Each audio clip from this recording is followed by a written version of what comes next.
guys, it's Reagan and welcome to the start of another reading vlog. This reading vlog is challenge focused because it's currently Saturday. It's gloomy outside and I think we are about to have some bad thunderstorms starting this afternoon through the evening and into tomorrow.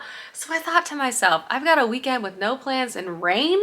What is there to do besides try to read as much as I possibly can over the next 2 days? So we're gonna do a little bit of a 48-hour rainy day read-a-thon reading vlog. Matilda and I are already settled on the couch. I plan to have like a million beverages today and just cozy up and get as much reading in as possible. So that's the plan for this vlog. So let's go ahead and chat about the books I hope to read and feature and see how many pages I can get done. Alrighty, I have 3 books on my rainy day TBR. All of them I feel like will be quick reads for different reasons. So let's go through them one by one. So first we have Severance by Ling Ma. This synopsis is super vague. It gives weird sort of post-capitalistic end of the world vibes. It's really hard to figure out exactly what this book is about from reading the back, but I do believe it actually centers a pandemic. Just interesting in general because this was written pre-COVID, so I've heard good things about this. It's also sub 300 pages, so I think I'll be able to get through it pretty quickly, and I'm just curious about it. So this is the first book on my TBR. And I have The Butcher of the Forest by Premi Mohammed. This is a fantasy short story about a woman who has to go into a dangerous magical forest on behest of like an evil king and everything that sort of transpires from there. I don't know. I feel like I'll obviously be able to read this quickly because it's not very long, and I don't often read a lot of fantasy short story fiction, so I feel like this could be a fun one. And then lastly, I want to start Miracle Creek by Angie Kim. This is like a character-focused thriller story, and given sort of the thriller mystery nature of it, I feel like it could be a fast read. I also have another book by Angie Kim that I'm curious to pick up, so I might decide between this one and the other one. Both of them are like multi-POV, mystery forward, kind of dark and dramatic. And again, given the weather and subject matter, I feel like hopefully I'll be able to read this book very quickly. But yeah, this is my current rainy day TBR, kind of a mix of genres here, a mix of vibes. Brooding though, I feel like is the consistent theme. And we'll see how I feel as we read through these books. My other main plan for today is to make soup and watch Hospital Playlist and cry. So there we go. The plan right now is to literally sit down and just start reading because I really am trying to read as much as I can. I'm gonna start with Severance by Ling Ma. I've read other things by this author, her short stories in particular, and I really like her writing style, so I feel like this will be rather propulsive, and the subject matter is just really intriguing to me.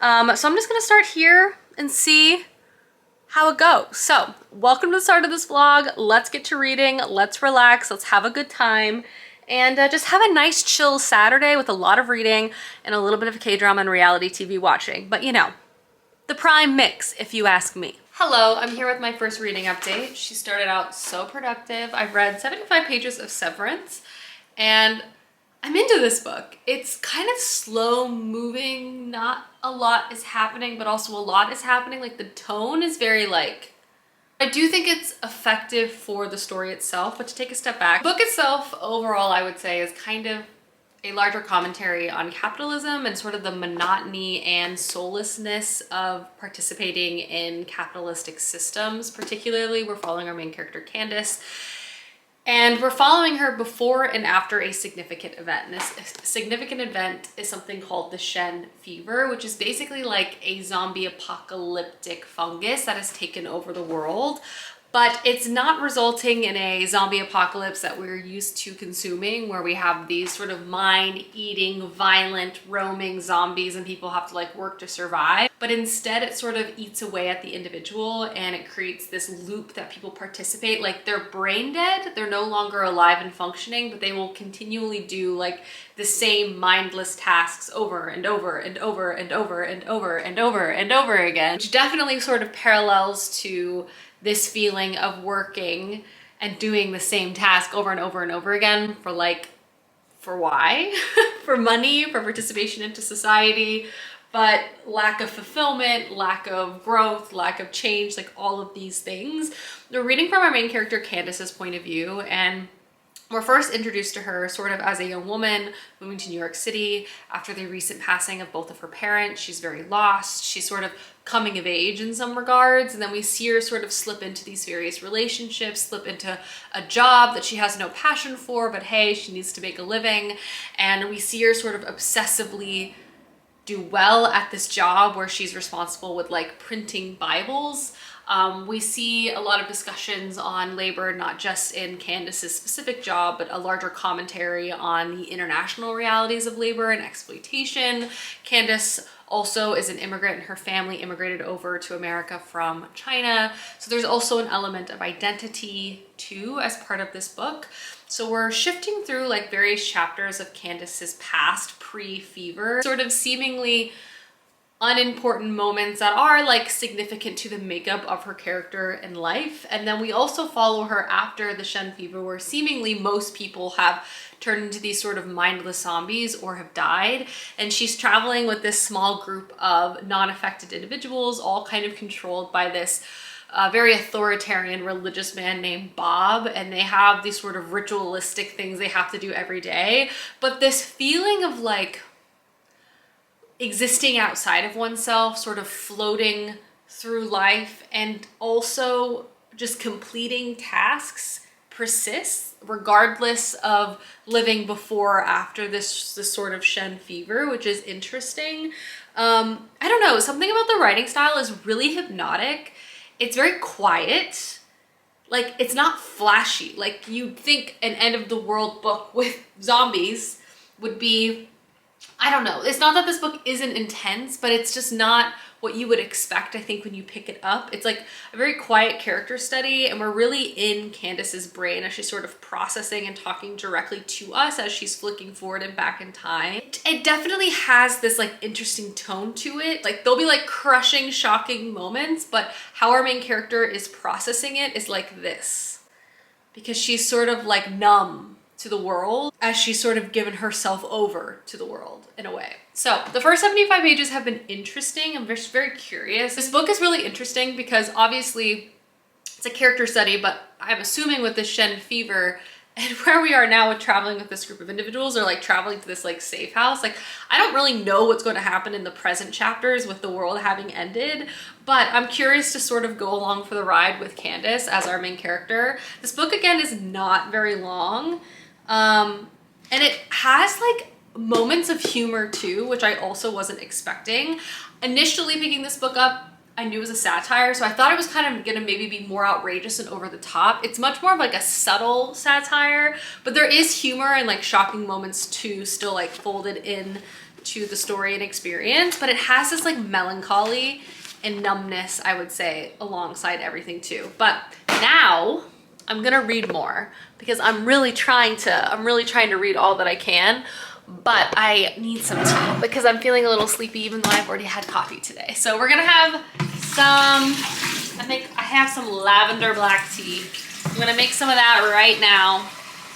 And then I'm gonna read more of Severance and hopefully finish it this afternoon. It's like 1:30. So, you know, keep the momentum going. I'll have some lavender Earl Grey. It has caffeine, but like a little bit of caffeine. So I feel like that'll be better for me and my brain.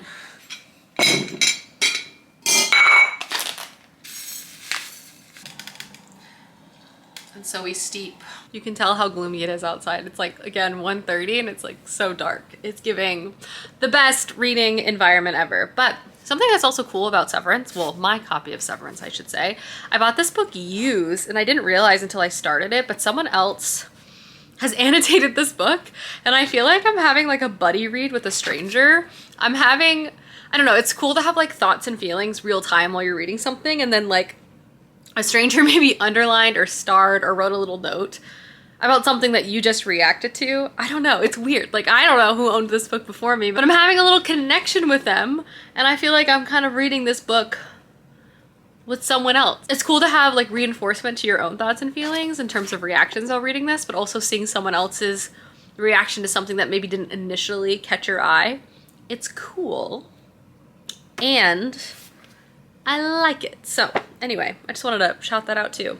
I need to get more used annotated books apparently. We are over halfway, and this book is kind of wild. I love the combination of things going on here. I'm curious if it'll like wrap up in a way that I will like the full experience. But I do feel like part of the experience of reading murky books with an unclear plot is it's hard to fully grasp your entire perspective on the experience on it until it's over. Something I do like is that the main character is seemingly talking to us directly at times. Like, she's like, oh, well, let me tell you a bit about myself. And then she kind of dives into her background a bit more. We read more chapters of her past, then we're back in the present. The book does seem to take place pretty soon after the Shen fever outbreak, like not immediately after, but when she's traveling with this group of people, it's maybe like been a few months. So the world is definitely ground to a halt. One thing I'll also say is that Ling Ma capturing New York City in this book is really well done. And two, I feel like she captures this feeling of being a millennial in this time period of being a millennial. Like there's a lot of music references and even like aesthetic references, which I don't typically love within books because I feel like it ages them, but because she's specifically trying to have commentary about the existence of being from this particular age group as like part of the book, I actually think it works quite well. It also pairs well with our main character who's kind of listless. Like at times it almost feels like a manic pixie dream girl fever dream, but like even that is like put on by her at times because she's just so lost. But anyway, I just feel like the aesthetics that she's using for some of the past chapters is really good. The writing of New York, I also really appreciate. And I like how everything sort of contrasts with the present day Shen fever group traveling in this sort of end of the world vibe and setting. It's very, they contrast each other really starkly, but then you also see these like weird similarities at times too. But look at that. Look at that. 150 pages in. Not bad. But let's do a reading sprint. There's also this chapter I just read that's like about an incoming storm, and a storm is about to hit my house. So like I was reading this really visual writing about like the wind picking up and things getting dark suddenly, and like I have the trees around me like blowing too because the storm's about to hit my own house, and that was a really cool moment. But anyway, let's read.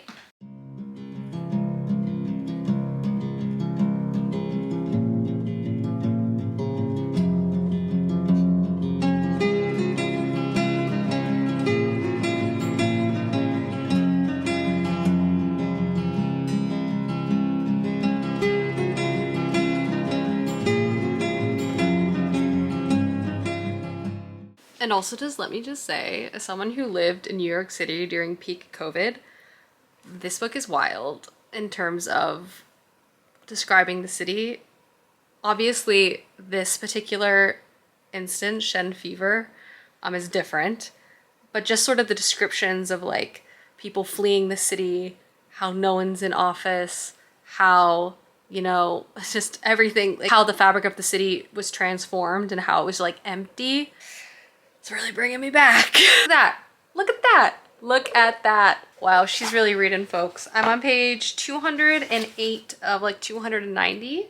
So I'm on the home stretch of this book. I'm gonna sit down. Well, I've been sitting down and reading it basically since I started this vlog, but I'm gonna finish it now. I'm liking this book. It's so different than what I expected. I don't know why. I think maybe the show. There's a show named Severance that kind of has like a sci-fi lean. And also is kind of a satire and touches on the monotony of the corporate world. So I think just seeing the title, I don't know why, maybe the cover, like I thought it was a little sci-fi because I know the world ended. And don't get me wrong, like there's elements of that with this infection, but it's so much more literary than I initially thought when I picked it up. That's not to say that's a bad thing at all. Like I'm really liking this book. It's a very character-focused story. We're really just experiencing Candace and her life. Something that I do think is interesting is how the author parallels these moments of the future and maybe like these well-known moments of like what we think will happen in a post-apocalyptic landscape, especially with a man who's sort of authoritarian and religious leaning. We don't get a lot of scenes of the future, but we get a few of them. And Candace is obviously trying to survive. And those feelings and those experiences and those like shocking moments, she'll layer with like other scenes of Candace's life from her past as a child, and her adolescence, her early 20s, coming of age, and then kind of later on in her career. You'll see like these shades of these emotions expressed in like different parts of her life, like loneliness, feeling trapped, feeling lost. So there's like shades of these feelings, different iterations of these feelings through time and space as well. And the book itself just reads really intimately. And I just feel like the writing in particular is pretty impressive. And Ling Ma knows when to shock you in like an unexpected way, like kind of throw you off. And she uses language to sort of do that in these scenes. And it's effective. So anyway, I'm obviously reading this quickly. It's really gripped me in terms of like how it's written and the structure of it. I mean, obviously I've read basically 209 pages just through and through with reading this book. So I think that speaks to the kind of propulsive nature of the book itself, but I'm gonna keep going. I don't have much left, and then I will move on to book 2 and maybe ponder a snack or so.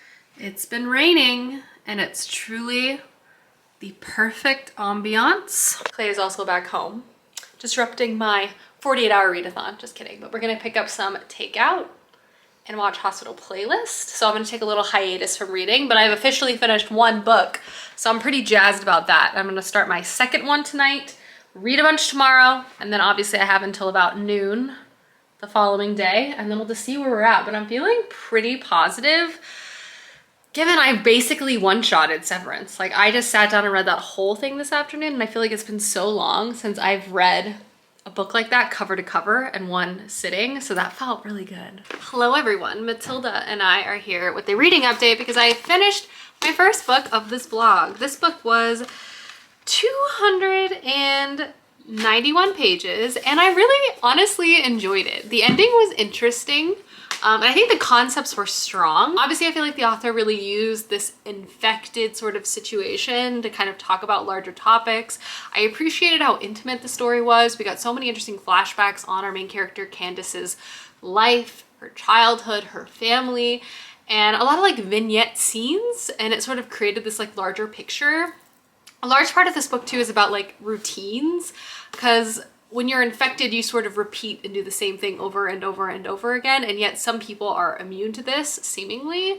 And I think how that topic was also explored throughout the book too created some really interesting and shocking moments. Also, our character herself, you could argue in some ways, like before the infection even started, she herself was stuck in a routine of doing the same thing over and over and over and over again and in her own like monotonous way.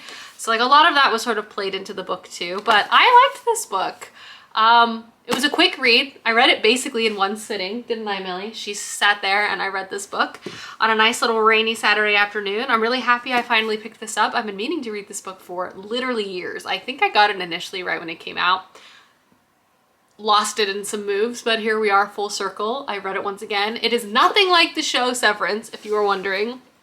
Very different stories, but I really enjoy Ling Ma's writing style. I've read her short stories too.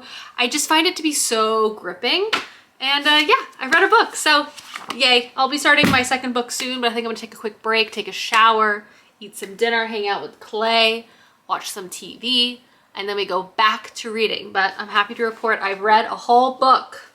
Cheers. Matilda and I are waiting for Clay to come back with the food, so obviously some light listening. Matilda is also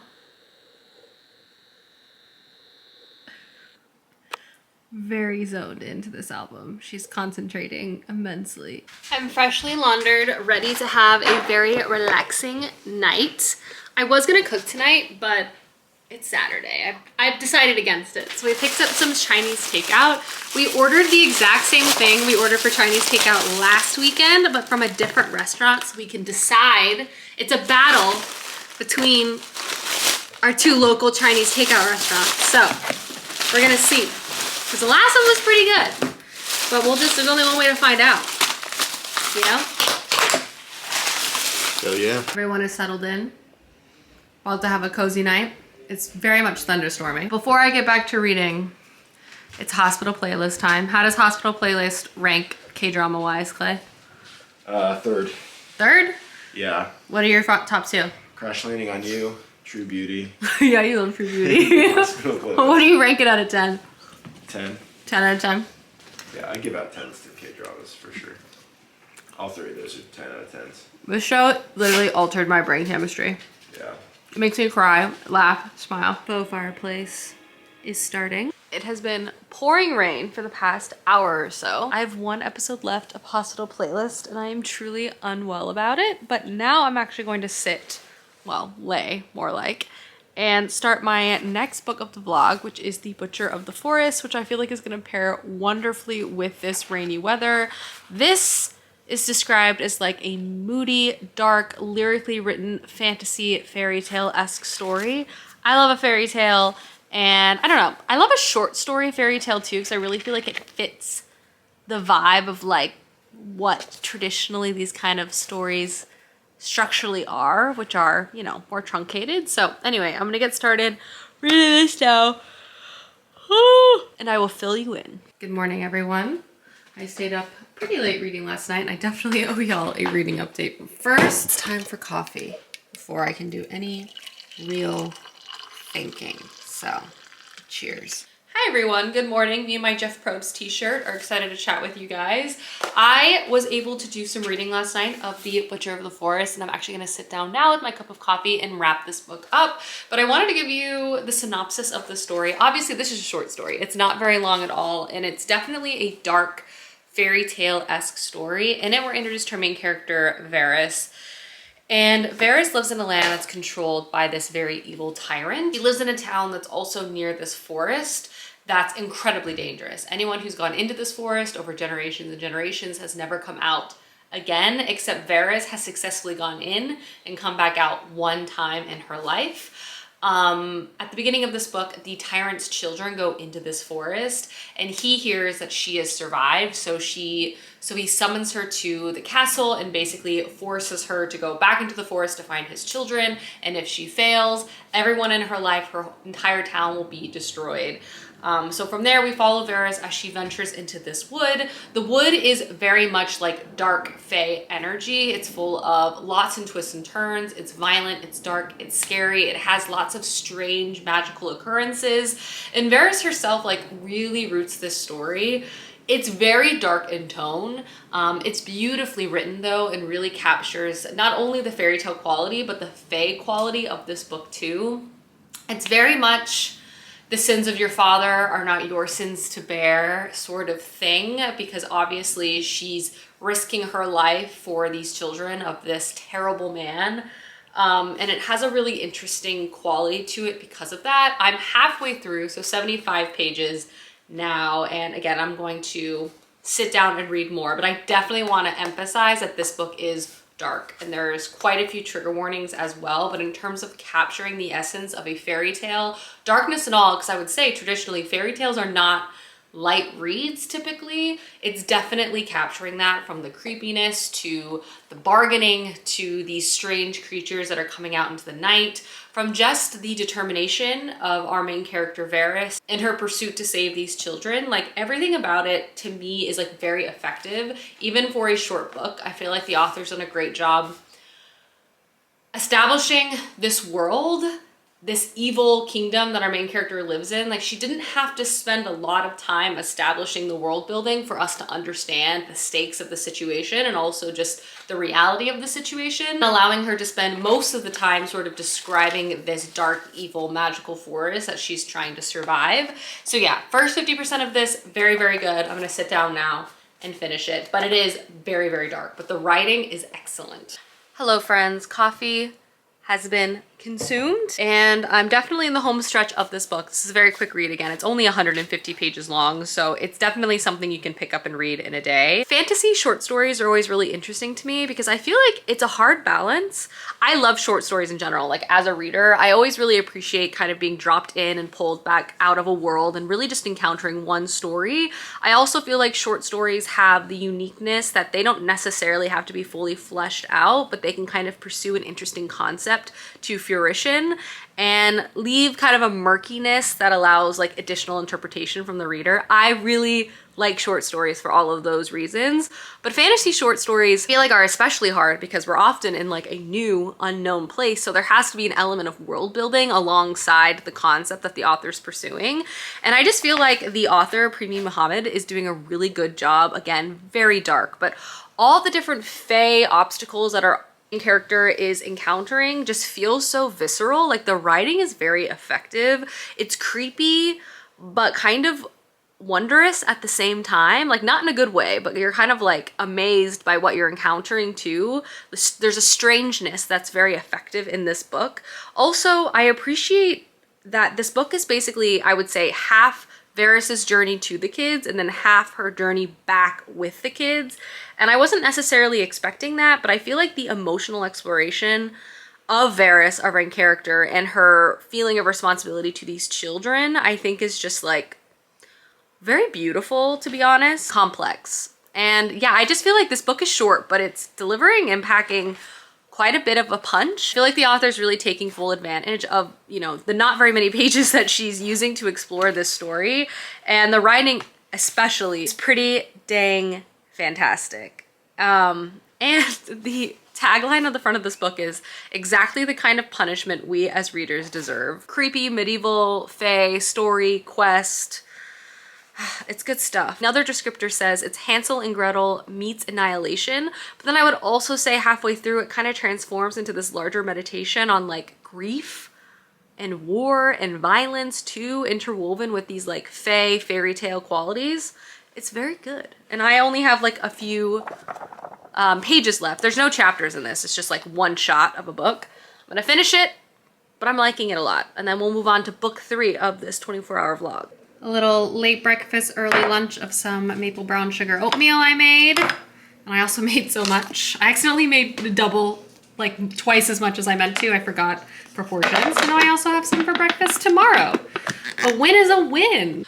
But I'm now gonna go eat this oatmeal and watch Survivor because it's Sunday and I haven't watched any reality TV so far this weekend, and that is a crime. Hello. It is currently later afternoon and I have been doing various chores around the house. You know how it is. But I'm about to settle in and start my 3rd book of the blog. I've officially read 450 pages, which is not bad. I also picked myself up a little weekend latte as a treat, but my 3rd and final book for this vlog is Miracle Creek by Angie Kim. I'm really excited about this one because I've been wanting to pick up a book by this author. This is said to be like equal parts a mystery, a courtroom drama, and imagination tale. Basically, it centers this experiment where people can enter this chamber to help heal them more, but something goes wrong and there's an explosion. And then I believe we're reading from like a bunch of different perspectives from different patients and family members, and you're not quite sure where the truth is and what exactly happened, and we're trying to like parse that out. I've heard great things about this author's writing. This book is under 400 pages, so I'm hoping it's a quick read as well. It also has so many different perspectives. I also feel like that will kind of propel me through the book too. So I'm gonna sit down right now, drink my coffee, and get some reading in, and I will keep you guys posted. We're on book 3. I'm feeling so productive from a reading point of view. Dinner, he's on meatball duty. I'm about to chop up the base of the soup, so let's get started.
Soup is complete, so now we're gonna eat it and maybe we'll watch some TV. Bon appetit. We're about to sit down and watch the final episode of Hospital Playlist, and I'm unwell. And then I'll get back to reading. I've been definitely skirting my reading responsibilities this evening, but we're gonna circle back. I have read 50 pages of Miracle Creek, and it's honestly pretty gripping so far. It jumps around perspectives a lot, which I was anticipating, but structurally it's jumping forward and back in time. Like present day is a trial, and then we go back to the incident and we pivot back and forth. It's very good. So definitely gonna read more of that tonight, but first I'm gonna cry and watch Hospital Playlist, obviously. We officially finished Hospital Playlist. It was so good. I really honestly don't know what I'm going to do with myself now that I finished the show. I guess in the short term, I'm gonna read more Miracle Creek right now. The first 40 pages of this book read very quickly. We'll just see how the rest of it plays out. But again, book 3 of my 48-hour read-a-thon. I really like that it has a trial component. I need to do like a full reading update, but given it's later, I'm just gonna focus my attention on reading, and then I'll organize my thoughts and I'll chat with y'all in the morning. But let's get to it. Hello, reading update time. I have read 100 pages of Miracle Creek, and I'm really liking this book. This book is incredibly engaging and hard to put down once you get started.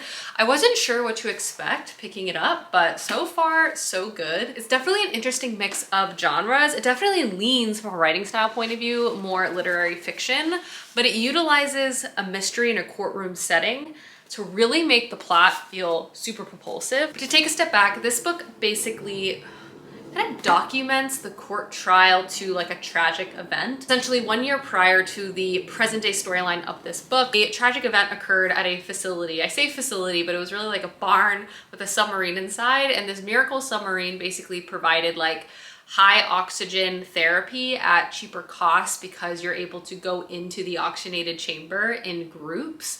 But something occurred where a fire happened, resulting in an explosion at this facility, resulting in the deaths of 2 individuals. Fast forward 1 year later, we're now reading the trial of the person who they think committed this arson crime to kill their son. But the thing is, structurally, this book is told from so many different points of views. We're following first a Korean family who runs this facility. We read from perspectives of a man who's a doctor, who's married to a woman, whose family invested within this facility. We follow the perspectives of a variety of parents who took their children to this facility. Actually, most of the individuals who participated in this form of therapy all had children who had a variety of medical problems or disabilities. So there's a lot of different things happening at once, but you very quickly get the sense that not everyone is telling the truth. In fact, everyone seems to be lying for different reasons. And we're reading from these clear point of views, and through them, we get a sense of what happened that day from their perspective and what's happening now present day. And it creates a very gripping situation because obviously I think a trial centering this plot in and itself is just really interesting. We're in a scenario where we, the reader, are learning about, evidence and witnesses and the timeline of what happened during this very tragic event, but then we'll also find ourselves flashing back, not just to the time period kind of surrounding this tragic event, but sometimes many, many, many years prior to get to know our witnesses and our characters further, which I feel like is really, really effective. Particularly, I feel like we are most intimately following a specific set of characters. First, this Korean family who immigrated over to America. It's a husband, wife, and a daughter, and they have a very complicated relationship for a variety of reasons. Particularly the daughter and the mother have kind of a strained relationship. And we know from the get-go that they are lying about something, but it's definitely, and through their chapters, we really explore concepts of assimilation and complicated relationships within a family unit, love, loss, frustration, and we're really in their head. And they're very intimate chapters, especially when we are reflecting back on the past. We're really close to these characters' emotions, their hopes and dreams, and it makes you feel very attached to them, even if you don't fully know their association to the crime itself. You find yourself being like, well, there's no way this person could have done this. Like, I trust them. I feel like they probably had a good reason, for example. And it's not just them we're reading from. We also get these very intimate chapters of different parents who are at the facility, and again, really exploring some complex emotions alongside this trial and crime that occurred too. And I feel like the combination of those just makes this book feel very rich and vibrant, because it could just be a thriller court case where we're trying to figure out what happened. That's there and it's really interesting, but we also have these like really great chapters of really well written characters where we're just really in their heads, and there's just like so much more at play here from an emotion point of view, from a character development point of view, that I'm also really liking. So it's a good mix of stuff, and I like the exploration of identity, of thought, of person included in this, because it just makes the whole experience much more transparently like realistic. So I'm really liking this book so far, and it reads really fast, not only because you're shifting from all these different perspectives, but jumping forward and back in time, and then obviously the central mystery that's at the core of this, in combination with these like shocking personal chapters we're reading too. It's very good, and I can see why this is really popular, but I am liking it, and I'll definitely be reading more, but the 48-hour read-a-thon continues. Hi guys, it's Reagan, and welcome to the end of the vlog. The next day, I'm happy to report I have 3 books to chat about. So let's just go in order from the last book I checked in on. So Miracle Creek by Angie Kim. I was able to get to page 200 of this book before I ran out of time for my 48 hours, but I'm definitely going to be finishing this book over the next couple days because I am hooked to this narrative and story. It's so gripping and intimate, and just the combination of genres that Angie Kim is doing just makes this book really hard to put down. The writing, in my opinion, is excellent. It has this tenseness to it and this intensity that really works with shifting around to so many different characters and perspectives. I also like that so far throughout the story, like little lies have been revealed, and so far as a reader, it's like I know someone's lying about something, but I don't know how significant this lie is relative to the crime that was committed. But like so much is being revealed, so much is being uncovered, but not to everyone else, really just to the reader, and like trying to piece together all of these secrets, the mystery, the unlikely connections between characters, the complicated and difficult relationships between characters. It's just been a really compelling read so far. And again, the first 50% of this book, so good. Also just like structurally is interesting. We're following a 4-day trial, at least I want to say it's about 4 days, but we are shifting back in time so much. So it has this sort of shortened timeline of a 4-day trial where everything's sort of coming to a head, but we follow not only the year prior to this incident, but also oftentimes many years prior, as characters are sort of giving us their backstory, their thoughts and feelings, and how they ended up in this moment. So timelines are interestingly used as well, and it's just very effective, and I'm really liking it. So 200 pages of this were read, and then obviously I read the entirety of The Butcher of the Forest by Premi Muhammad. This is a really good, very dark fairy tale short story. If you love like fairy tale leaning fantasy stories, this is the book for you. The combination of the fae elements and just kind of like the fantasy setting, I just feel like the author did a really good job creating a gripping story, beautiful writing, and fit a lot in not very many pages, and I'll definitely check out a full-length novel by this author. And then lastly, the first book I read is Severance by Ling Ma. I really liked this book. Definitely different than I was expecting. I thought I was gonna have a more sci-fi supernatural twist to it, but this being a pandemic novel written before 2020 is truly wild. This is another book that I feel like used its pacing and intensity well. It was at times a quiet story, but like the severity of what was going on was really interesting. I also found the author's kind of subversion of some of the post-apocalyptic zombie-esque tropes was interesting too. And it's always just compelling to see perspectives of like what will the world look like when society collapses, and I felt like this was done in a really interesting way. And also I think reading this post 2020 was wild, like, because there's obviously going to be some eerie similarities, and in particular how long this main character went into the office is just like unbelievable to me. Like I feel like it's going to, like, aspects of this book are just gonna haunt me because it has this real life connection to something that's not fictional, and I think that aspect of this too, like, if anything, this book has only gotten stronger with time. Writing style, great. Character reflections, great. I really like this author's writing. I've now read short stories and a full-length novel by them. I will be reading more books by Ling Ma, that's for sure.